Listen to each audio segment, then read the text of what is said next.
Evangelho de João, capítulo 6, versículos 44 e 45, e nos diz o texto: ninguém pode vir a mim se o Pai que me enviou não o trouxer, e eu o ressuscitarei no último dia. Está escrito nos profetas, e serão todos ensinados por Deus. Portanto, todo aquele que da parte do Pai tem ouvido e aprendido, esse vem a mim. Todo aquele que da parte do Pai tem ouvido e aprendido, esse vem a mim. A graça irresistível, como falei há pouco, na sequência, o quarto ponto aí desses 5 pontos do calvinismo. Tem suscitado muitas discussões, e até mesmo celeumas, não apenas esse, mas também os demais pontos aí do calvinismo. E segundo essa doutrina da graça irresistível, aqueles que Deus escolheu antes da fundação do mundo são eficazmente chamados por sua palavra, por intermédio do seu Espírito, e num tempo determinado pelo próprio Deus, tornam-se conhecidos como eleitos aos olhos dos homens, tornam-se conhecidos, e por causa do que tem sido considerado como chamado eficaz. Então, isso acontece quando os homens têm as suas mentes iluminadas para compreenderem a mensagem do Evangelho, a mensagem da salvação anunciada pelo Senhor. Quando isso acontece, então se dá o novo nascimento, condição indispensável para que o homem possa ver o reino de Deus, para que o homem não tenha as suas vontades renovadas. E é isso que se relaciona com o cerne da questão, é o ter a vontade renovada, para que então o homem possa livre e voluntariamente vir a Cristo em arrependimento e fé. Então, quando acontece esse iluminadamente, o homem passa a compreender o Evangelho. Esse assunto da graça irresistível está dentro do grande capítulo da graça de Deus, que é um capítulo amplo, longo na teologia, e que deve, a princípio de tudo, nos fazer pensar em algo de grande importância, que é o fato de que abordar o assunto da graça de Deus é estar diante do Deus soberano, diante do Deus altíssimo, absoluto, e que nas palavras do apóstolo Paulo, como ele escreve em sua carta aos Efésios, capítulo 1, versículo 11, é aquele que faz todas as coisas conforme o conselho da sua vontade. É aquele que faz as coisas como lhe aprouver fazer. É aquele que faz as coisas conforme tão somente o seu querer e a sua vontade. E então assim ele dirige, ele guia toda e qualquer ação. Ele coordena, ele controla todas as coisas, ele orienta todo e cada evento em direção ao cumprimento daquilo que é o seu plano eterno, e que ele tem dado a conhecer, que ele tem revelado ao homem. O Deus Altíssimo, aquele que de um justo fez um justo para tornar justos os injustos. O Deus que decide soberanamente nos dar a conhecer a sua graça.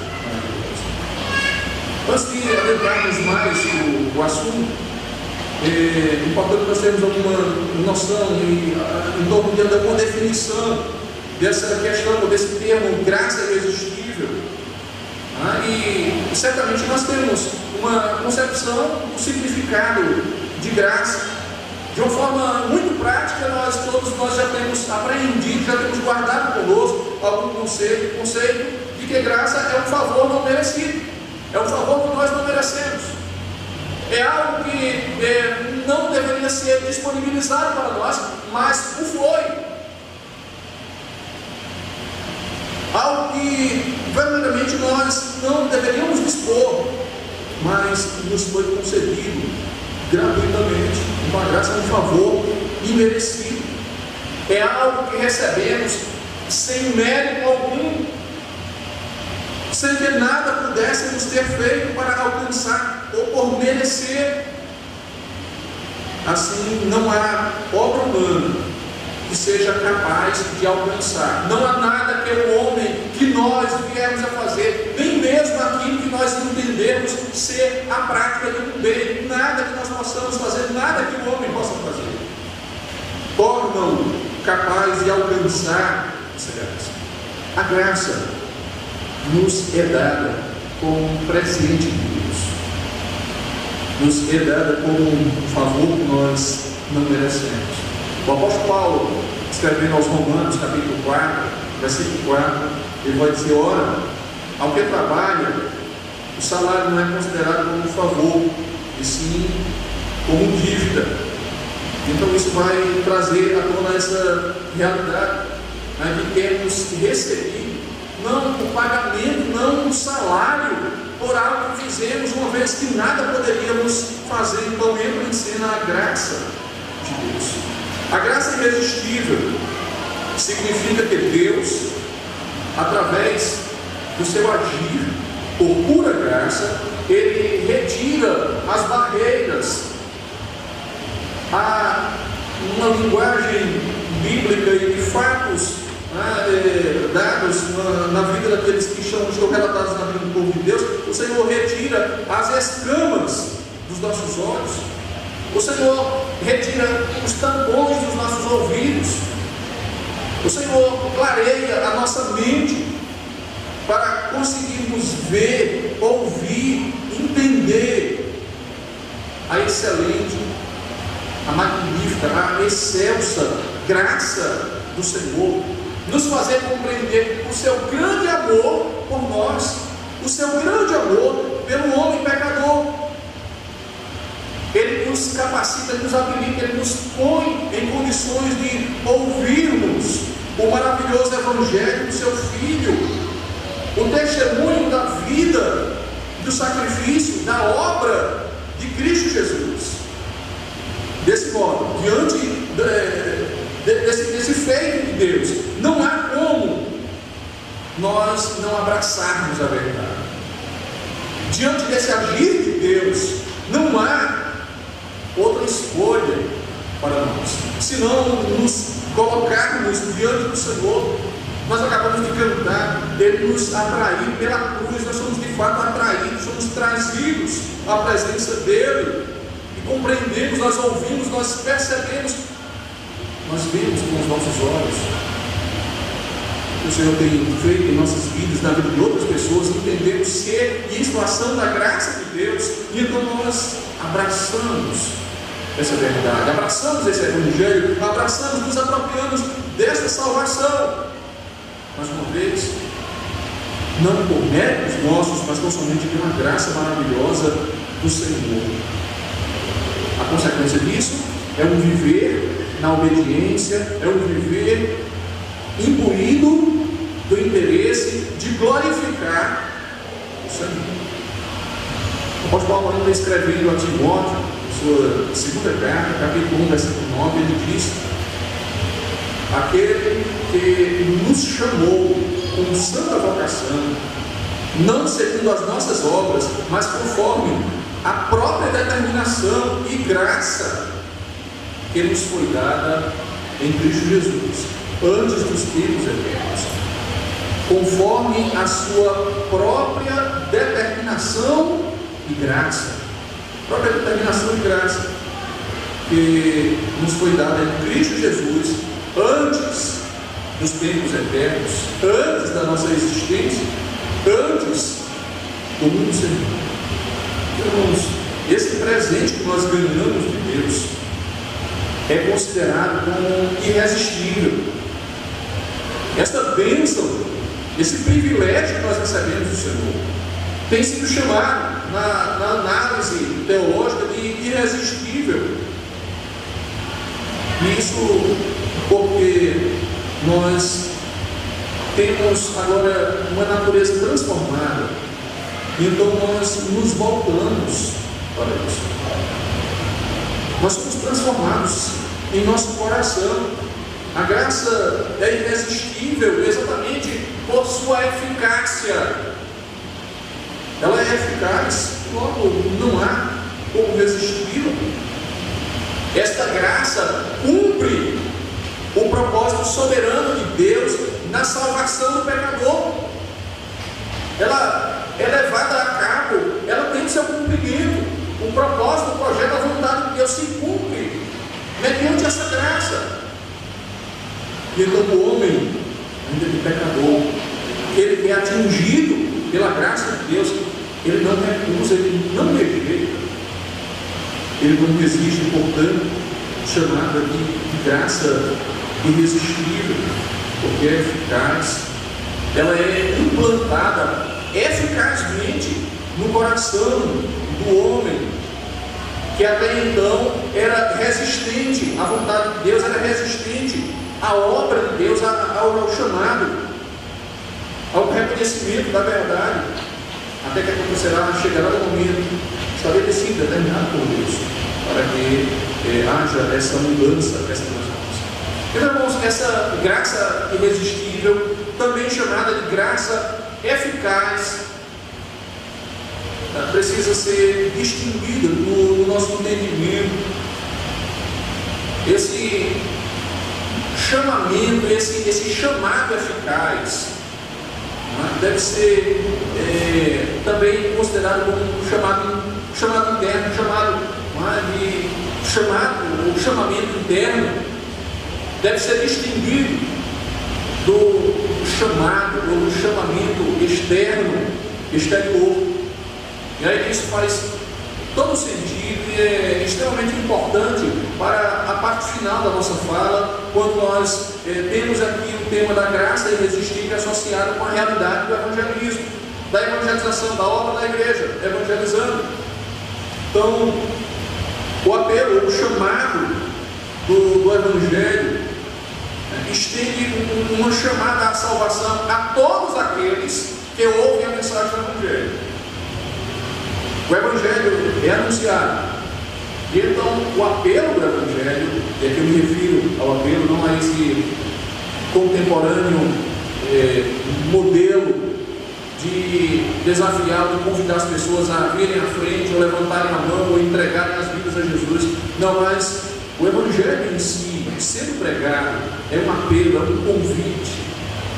O evangelho sendo anunciado, cientificando o homem pecador dos seus pecados e, portanto, da sua incapacidade e do seu desinteresse em vir a Deus. Esse evangelho que anuncia que só há salvação em Cristo Jesus, e isso pela graça de Deus, e que parte de Deus é proveniente dele a decisão de salvar o homem. Esse evangelho sendo pregado é um apelo para que o homem se arrependa, para que o homem reconheça os seus pecados.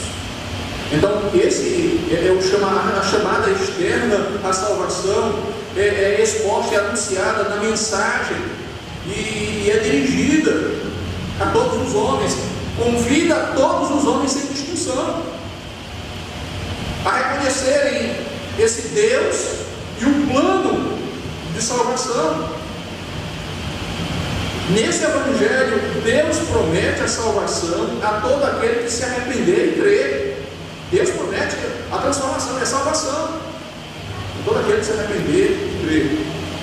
No entanto, irmãos, essa chamada geral, que é direcionada a todos os homens, notem o nosso compromisso, a nossa responsabilidade como igreja no anúncio dessa verdade. Nós somos relacionados e obrigados, ensinados a isso. Essa chamada geral, externa, estendida a todo homem, ela vai chegar aos ouvidos do homem e ela vai atingir de forma mais específica os eleitos. Mas ela, quando é anunciada, ela é direcionada aos eleitos e também não eleitos. Então, essa mensagem trará pecadores a Cristo.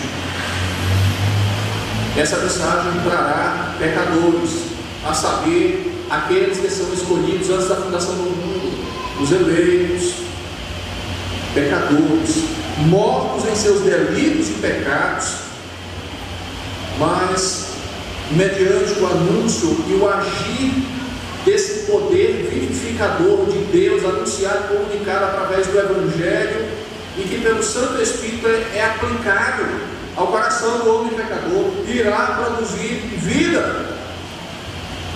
O homem pecador por si mesmo é incapaz até mesmo de abandonar os seus maus caminhos, é incapaz de se voltar para Cristo, é incapaz de aceitar a Cristo.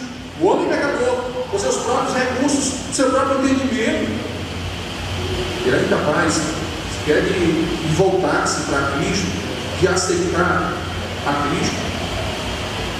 Eles não podem fazer isso e não querem fazer isso. O não regenerado, ele não vai responder a esse chamamento, do Evangelho, para arrepender-se dele, a não ser que Deus toque o seu coração, toque a sua vida.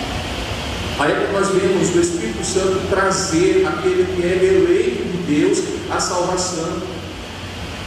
É quando, em meio ao anúncio do Evangelho, que é lançado a todos os ouvidos, essa semente que é semeada, atinge os ouvidos daqueles que são eleitos de Deus, e estes veem a salvação, eles entendem a chamada especial, a chamada interna, e então eles vêm ao Senhor. Através dessa chamada especial, o Espírito Santo realiza uma obra de graça, ou aplica a obra de graça de Deus no pecador. Inevitavelmente, irresistivelmente, essa graça de Deus traz esse homem pecador à presença de Deus, o traz a Cristo Jesus em fé.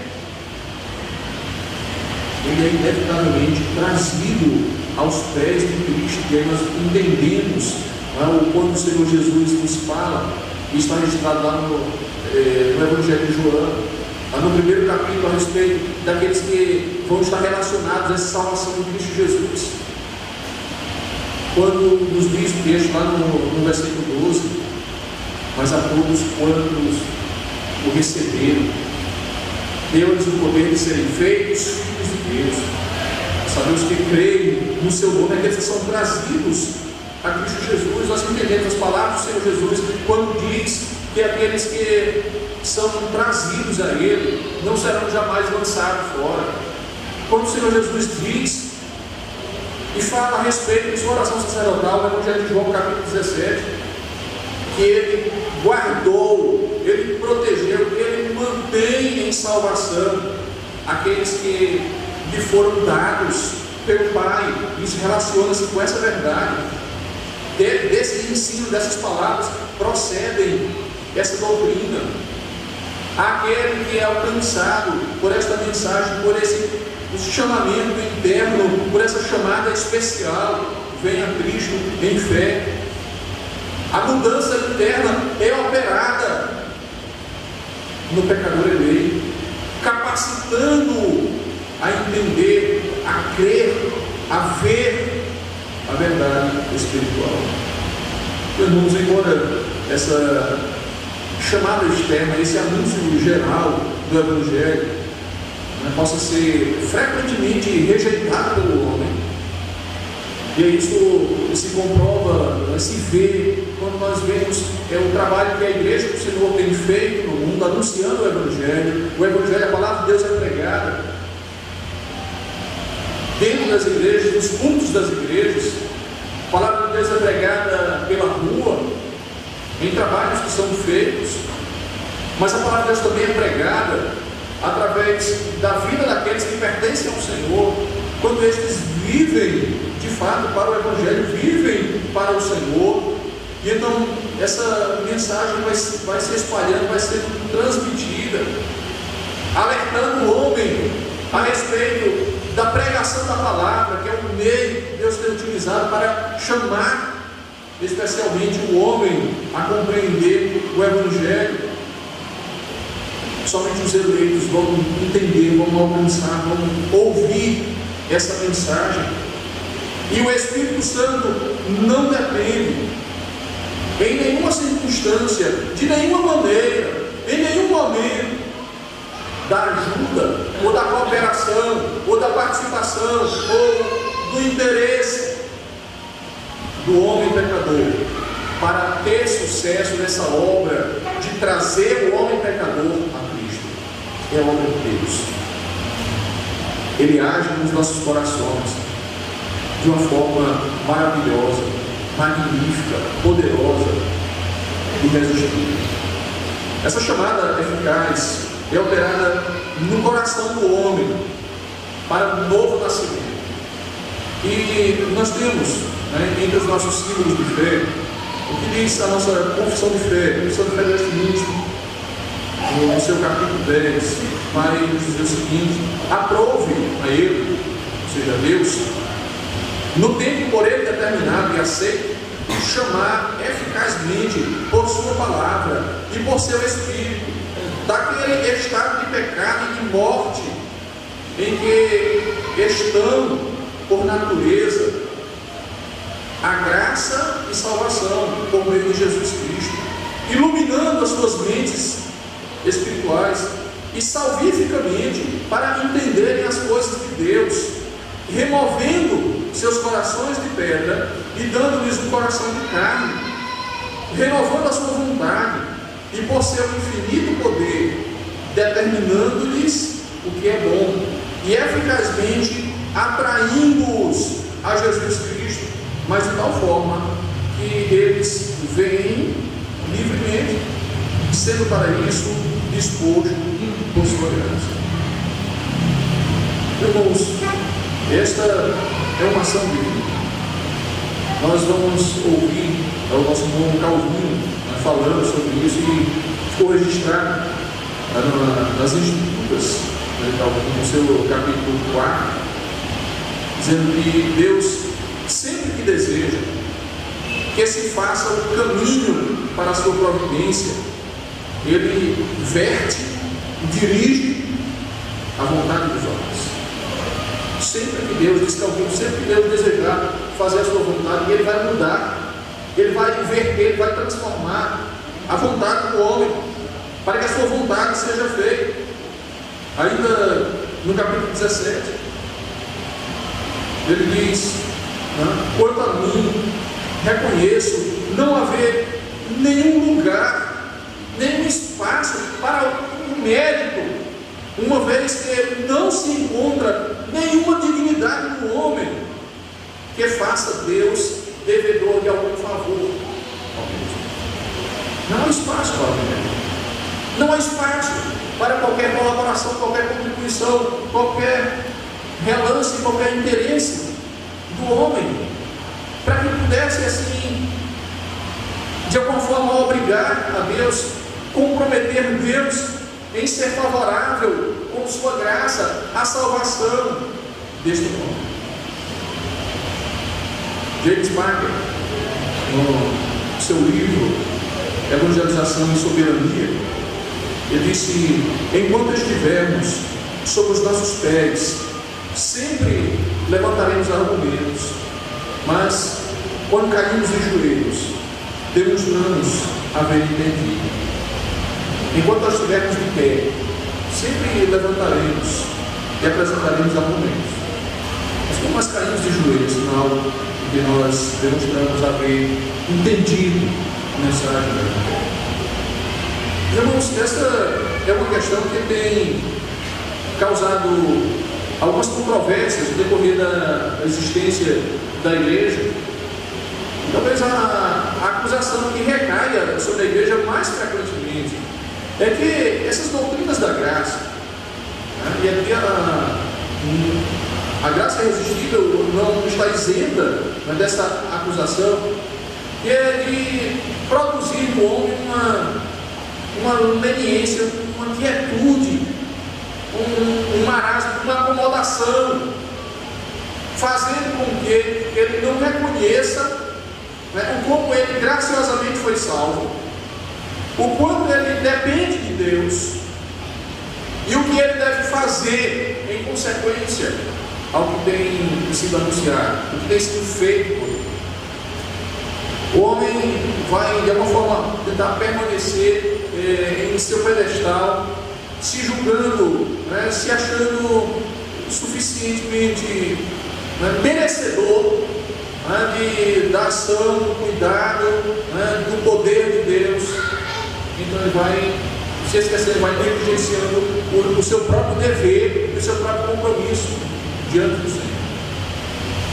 Mas nós entendemos que não é legítima, não é verdadeira, não é justa essa ideia tão disseminada da acusação que recai contra a soberania da graça de Deus.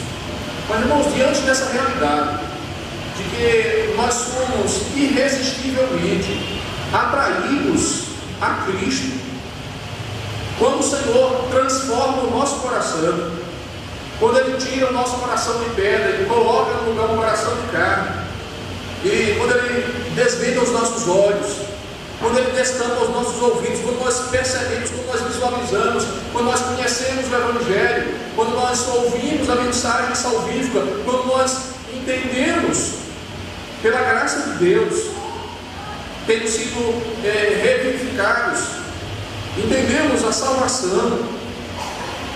Irmãos, o que deve acontecer? Qual deve ser o resultado? Qual deve ser a consequência prática dessa realidade? Porque é bem verdade que, de certo modo, a acusação que, ainda que injustamente recaia sobre a igreja, tem alguma razão, em alguns aspectos, em algumas circunstâncias. E isso se dá, mas quando nós fazemos o favor, ou talvez deveríamos dizer, o desfavor, de legitimar certas acusações, quando nós, ao entendermos qual é o nosso compromisso, nós não cumprimos o nosso compromisso. Então, irmãos, havemos de nos perguntar, diante dessa realidade de haver o Senhor nos transformado, irresistivelmente nos atraído a Ele, em meio a isso, qual a responsabilidade do homem? Qual a responsabilidade da igreja? Havemos de nos perguntar o que Deus quer de nós. Como nós entendemos e como nós podemos aplicar o cumprir do dever evangelístico do cristão? Como nós vamos entender, como nós vamos aplicar, como nós vamos tornar prático, como nós vamos agir com relação ao cumprimento daquilo que é o nosso dever, que é o dever da igreja, cumprir o seu dever evangelístico.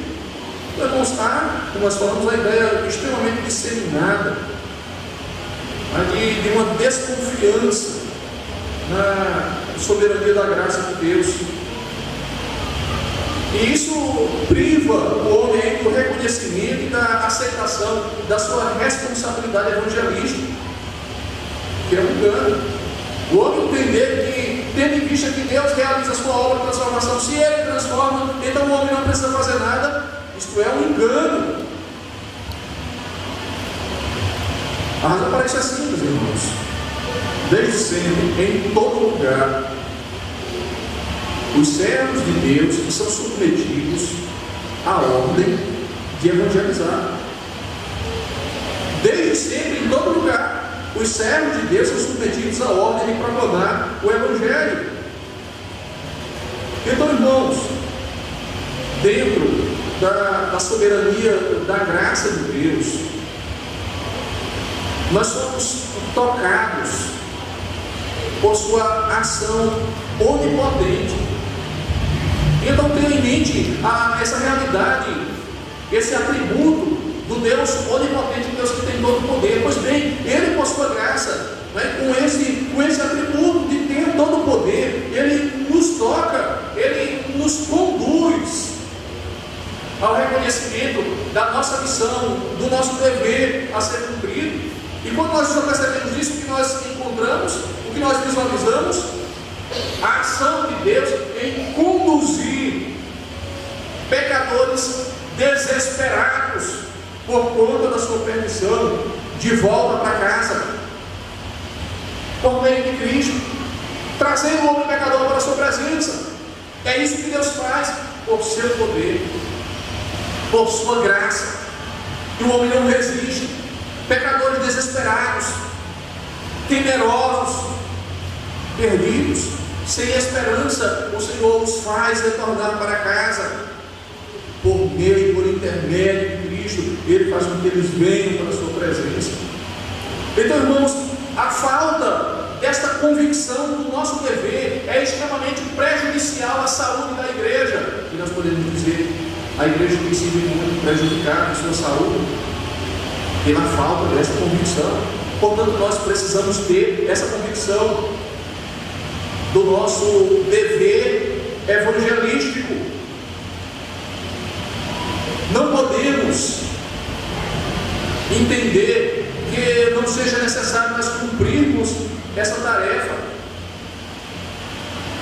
Não deve existir em nossa mente qualquer realidade que alimente que uma vez que nós temos um conteúdo eficaz, isso seja suficiente. Por termos o conteúdo da salvação, é tudo o que nós precisávamos. Precisamos nos conscientizar do dever, da tarefa evangelística. Veja, irmãos, se nós temos o conteúdo apropriado, se nós temos aquilo que é ideal, aquilo que é eficaz, se nós formos alcançados pela graça de Deus, se nós temos conhecimento dessa verdade, não se espera de forma alguma, não é apropriado para nós, não é apropriado para a igreja. A condição da igreja não ser, pela existência desta doutrina, pela existência dessa verdade, termos sido alcançados pela graça de Deus, não termos motivação para proclamar o Evangelho. Notem, irmãos, quando nós somos como que atingidos por essa queixa, por essa desconfiança, nós não podemos, o fato é que nós não podemos permanecer acomodados, aquietados, satisfeitos com o nosso ventre repleto, cheio, enfadados, sem realizar a obra que nos cabe. Muitas vezes, irmãos, tem sido dito que a única coisa que nós podemos fazer é orar pelo perdido. E tem muita gente que tem assimilado isso com eu vou fazer orar. A única coisa que eu posso fazer é orar por aquele que está perdido. Mas, irmãos, a oração não é e não pode ser jamais uma tentativa de nós querermos mover, e nós entendemos muito bem isso, não é e não pode ser jamais uma tentativa de mover a mão de Deus em direção a algo que nós tenhamos interesse ou intenção que aconteça. E muitas vezes as nossas orações assumem essa característica, como é a sua oração: Senhor, abençoa isso e aquilo outro. Por que a gente pede isso? Porque nós temos interesse que Deus realize, que Deus opere de alguma forma naquilo que é do nosso interesse. A nossa oração como igreja, quando nós oramos pela salvação dos perdidos, pela salvação dos pecadores, não é uma oração que suplica que o Senhor mova a sua mão e Ele vá até o homem pecador e Ele realize aquela obra, muito embora esta seja uma obra que parte dele. Mas o que nós devemos entender é que o Senhor se tem usado da sua igreja para a proclamação do Evangelho, para que o homem entenda essa salvação. É pela pregação da palavra que o homem é atraído ao Senhor. E quantas vezes, irmãos, nós ficamos envolvidos nessa ideia enganosa de que o Senhor vai resolver, a graça do Senhor vai agir, os predestinados vão chegar, certamente irão, eles irresistivelmente serão chamados, mas o Senhor tem comissionado a sua igreja para anunciar esse Evangelho. A nossa oração não pode ser jamais a de Senhor, que o Senhor, com sua graça, misericórdia e bondade, se apiede daqueles que estão perdidos, em morte, em ameaça de condenação eterna. Senhor, vai lá e transforma e faz isso. Ele fará. Mas Ele tem comissionado a igreja, e Ele fará isso por meio da igreja, expondo assim, então, irmãos, trazendo à tona a realidade do dever evangelístico do cristão, do dever evangelístico da igreja. O apóstolo Paulo, escrevendo em sua carta aos Romanos, capítulo 10, versículo 1, ele expõe, ele demonstra o seu interesse na salvação dos pecadores, dos seus irmãos pecadores, mortos em seus delitos e pecados. Ele tem interesse e ele ora, e ele diz: irmãos, a boa vontade do meu coração e a minha súplica a Deus, a boa vontade do meu coração e a minha oração a Deus, a favor deles, são para que sejam salvos. Ele ora, e ele responde, ele fala aí da sua boa vontade. Paulo suplica, confiando em Deus, como o doador das bênçãos espirituais, como o autor da salvação. Mas a realidade é que ele também faz. Ele diz: a boa vontade, a minha boa vontade, o meu interesse. Isso é fruto do reconhecimento da sua missão, do seu dever. Ele ora, ele suplica, mas ele se envolve no anúncio do Evangelho.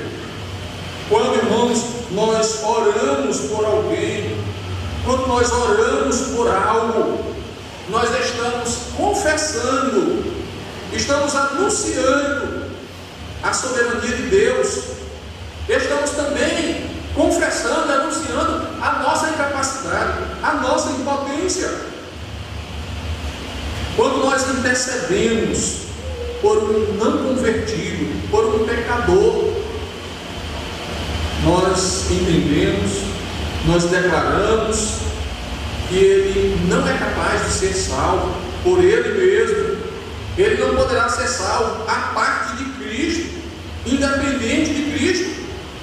Então nós rogamos a Deus que o Senhor abra os olhos do entendimento desse pecador, que o Senhor mova, que o Senhor verta, transforme a vontade dele, que o Senhor o conduza à fé, e que ele receba o pecador, o Salvador, que o pecador receba Cristo Jesus como Salvador pela fé. Mais adiante, depois desse anúncio que faz o apóstolo Paulo, no início do capítulo 10 do livro de Romanos, ele ora, ele intercede a Deus pela conversão deles, e então ele também vai fazer uma indagação. Lá adiante, versículo 14,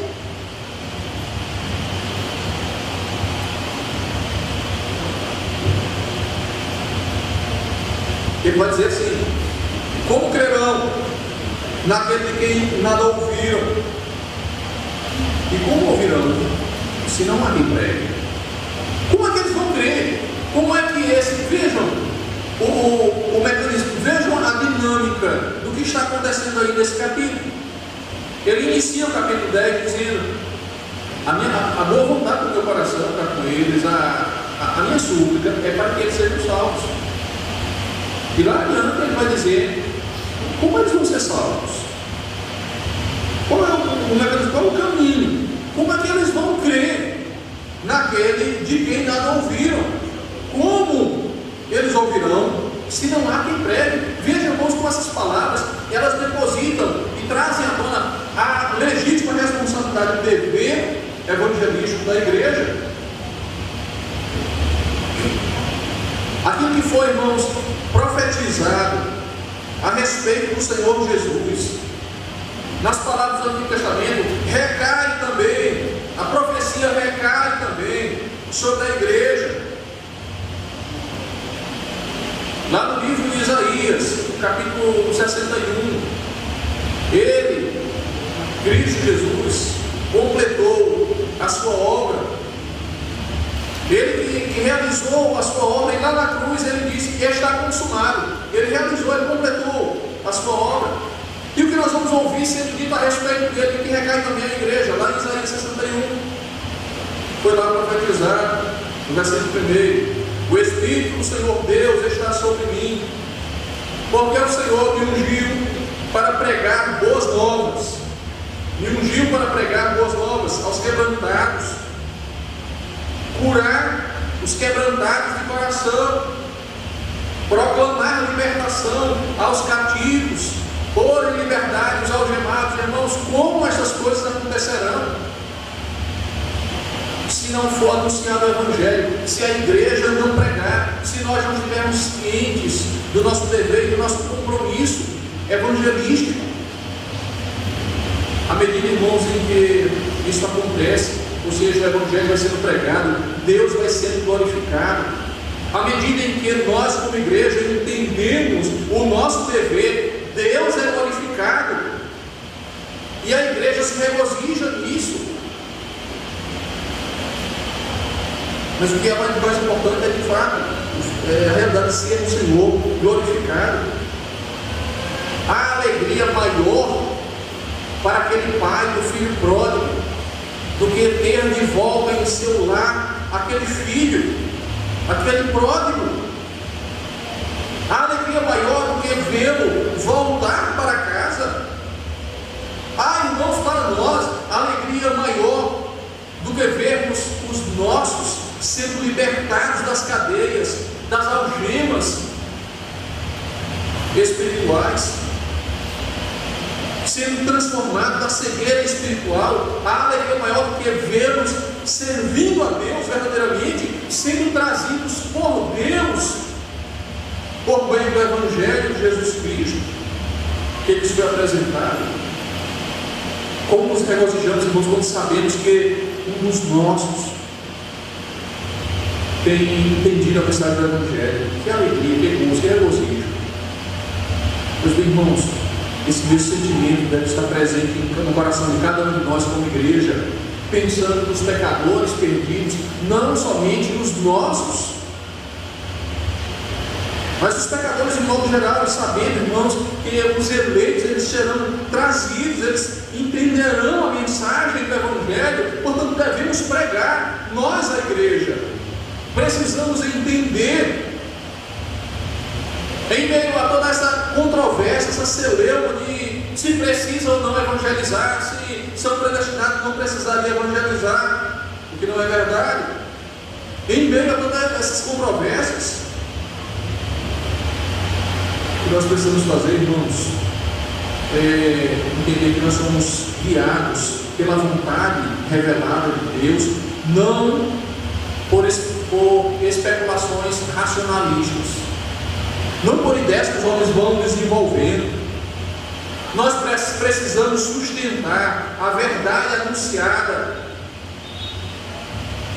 a verdade que esclarece que, diante do mistério de como as coisas acontecem, e nós não entendemos algumas coisas, e nós não entenderemos mesmo. Isso foi falado já nesses dias. Nós entendemos aquilo que o Senhor nos permite entender. Por exemplo, não conseguimos definir a linha limítrofe, a linha que divide a responsabilidade, a soberania de Deus, a responsabilidade do homem. Não, é Deus que vai fazer tudo, então deixa Deus fazer, o homem não faz nada. Não, é o homem que tem que fazer, então Deus vai observar, Ele vai dar condições, o homem tem que fazer. Fica essa controvérsia, essa celeuma. Mas em meio, irmãos, diante desse mistério, como as coisas aconteçam ou não, é preciso deixar Deus ser mais sábio que os homens. Poderia causar estranheza uma expressão como essa, mas é verdade. É preciso deixar Deus ser mais sábio que os homens. A palavra do Senhor, escrita lá pelo apóstolo Paulo, na primeira carta aos Coríntios, capítulo 1, versículo 18, diz lá: a palavra da cruz é loucura para os que se perdem. E então o apóstolo vai falando mais coisas ali naquele capítulo 1 de 1 Coríntios, versículo 18, mensagem da cruz, esse negócio de salvação através de Cristo, e Deus pela graça, Deus vai salvar.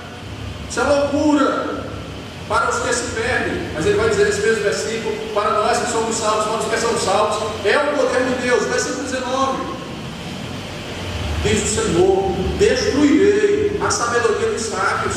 Mais adiante, versículo 20, diz lá: não tornou Deus louca a sabedoria do mundo. E no versículo 21, aprove a Deus salvar os que creem pela loucura da pregação. Aprove a Deus salvar os que creem pela loucura da pregação. Então ele diz mais: nós pregamos a Cristo crucificado, nós pregamos a Cristo, poder de Deus e sabedoria de Deus. Então no versículo 25 ele diz: porque a loucura de Deus é mais sábia do que os homens, e a fraqueza de Deus é mais forte do que os homens. Por isso, irmãos, nós precisamos viver de forma tal que verdadeiramente, visivelmente, Deus seja reconhecido como mais sábio do que os homens. E nós fazemos isso quando nós anunciamos o Evangelho, quando nós assumimos o nosso compromisso de proclamar o Evangelho. Nós vamos anunciar para o mundo: olha, se o mundo pensa, se os que se perdem pensam que essa história é loucura, estejamos cientes e certos de que isso é um engano. Essa consideração pode ser verdadeira para os que se perdem, mas para os que se salvam, a mensagem da cruz é o poder de Deus.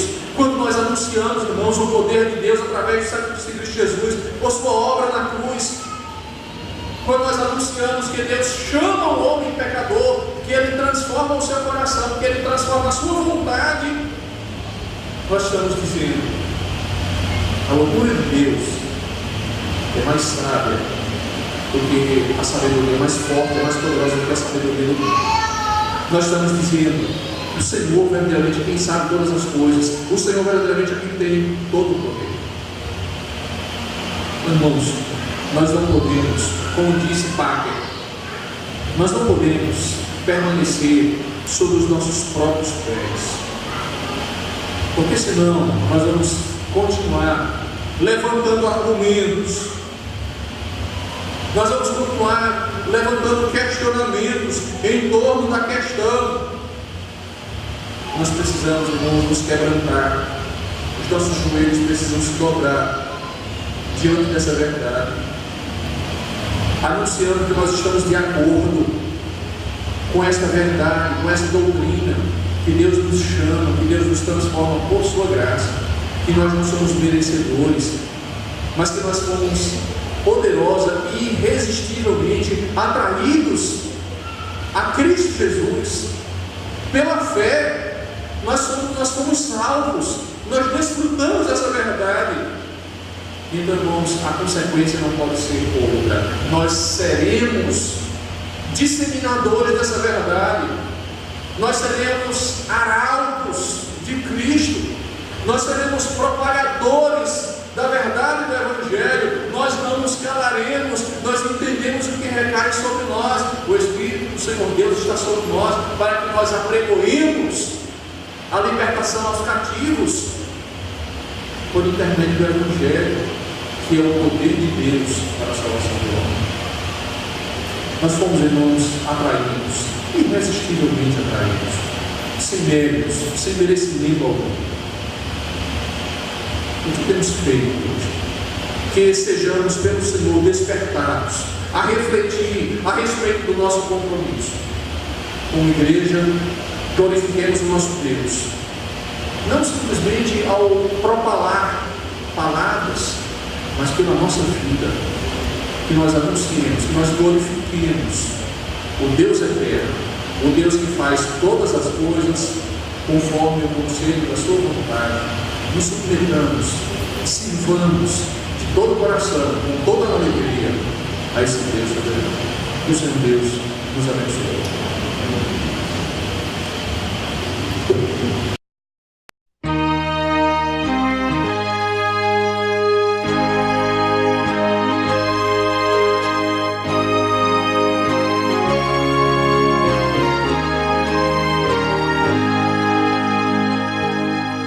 Erguei-vos, cristãos, Cristo quer-vos de pé, na luta do bem, revelai vossa fé, cingindo a armadura, hoje a Cristo exaltai, à sombra da cruz, corajosos lutai. Sede fiéis, sede fiéis, sede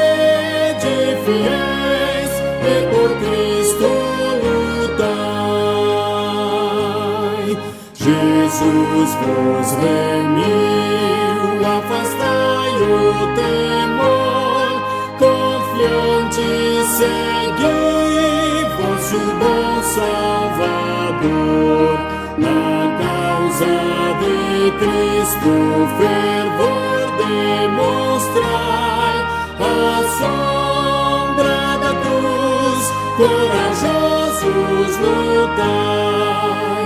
Sede fiéis, sede fiéis, sede fiéis, e por Cristo lutai.